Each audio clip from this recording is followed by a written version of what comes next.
I want to share with you today a news story that came out this week that I find very interesting in terms of investing.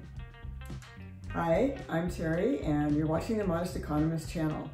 So this week, the governor of Florida made quite a big statement about ESG investing.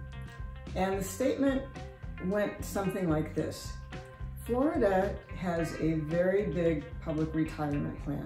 It's about $200 billion.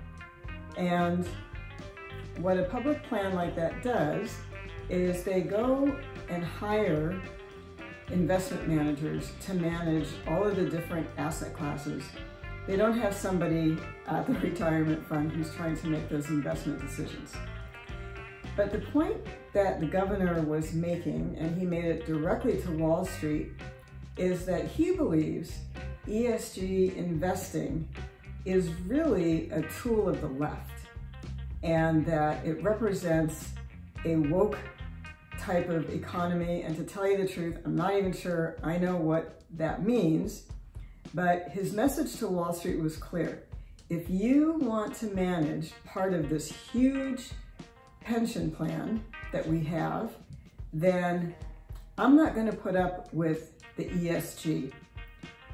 Okay, so I think what's interesting is that he kind of got it right for completely the wrong reasons.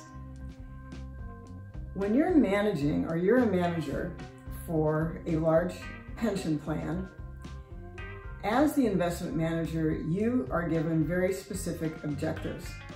And your objectives are, of course, to produce the best performance you can for the fund, because there are millions of people whose retirement savings are in that fund. Now, what happens at the kind of administrative level is that managers are given a very specific mandate.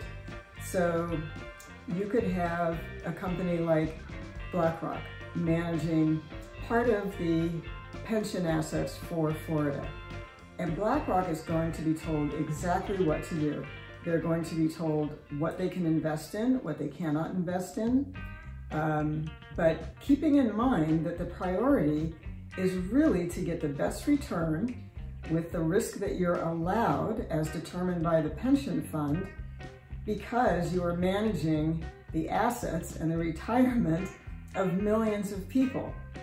So to make this a political statement about ESG, I think is really way off base.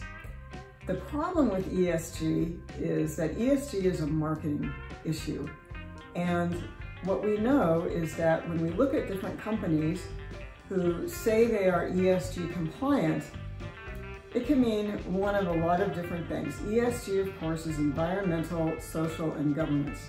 So you could have a company that is doing something that is really not good for the environment, but they have good governance, and that would qualify them for ESG. Or you could have somebody who's doing really great things for the environment, but socially, in terms of their culture, it's a disaster. But they would still qualify for ESG.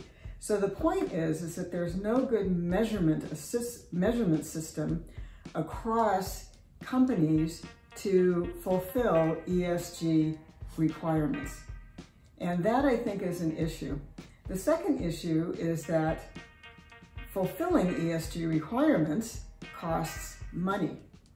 And what shareholders are concerned about is, how much is it going to cost?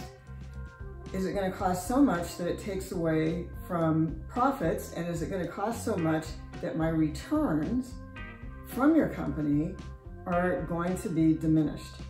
So if you roll all of that up across companies, that's a big issue. Public pension funds have to report publicly what their returns are.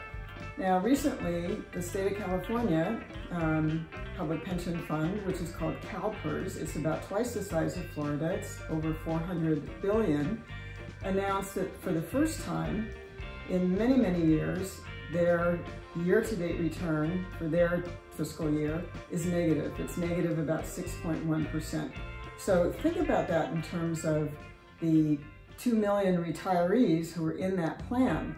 The plan is responsible for paying out benefits and for getting a return on their assets that will allow them to pay out those benefits. So when you have a negative return like that, it's going to be tough. It's going to require that the pension fund take money out of their assets and not out of their returns.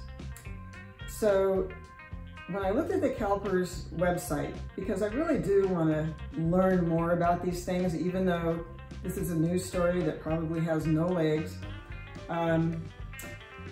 CalPERS does invest in ESG, and they are particularly concerned about environmental issues. Not because California is blue or left or anything. It's because CalPERS owns real property. They own real estate. And their concern is that with changes in climate control, and when you see some of the things that have happened in California, we could see big flooding, we could see fires, we could see earthquakes, is that the insurance premiums for the property that they own in the portfolio are going to steadily increase, and that they have to figure out a way to prepare for that. So for them, it's within the right framework. It's how do we protect the assets that we have, and how do we generate returns that are going to be consistent for paying our retirees. It's not a political issue, and it never was a political issue. And I think the parting shot from the governor to Wall Street was, if you guys want to manage any part of this big pension fund, then you are going to have to rethink the whole ESG thing and maybe not be so woke. And I will say this, I do not want the governor to be my portfolio manager. The governor is not an accredited investor. He is not, or she is not, the person who understands what it takes to be a professional money manager and to manage big assets for retirees. So that's my news story for today. I think that, as I've spoken about ESG in the past, I think it's problematic. I think the sources of ESG do not necessarily benefit investors, but it's for a whole host of reasons. So thank you for joining me today. I have other videos on ESG, and I have articles on ESG investing that you can find on my website, themodesteconomist.com. See you soon. Thanks.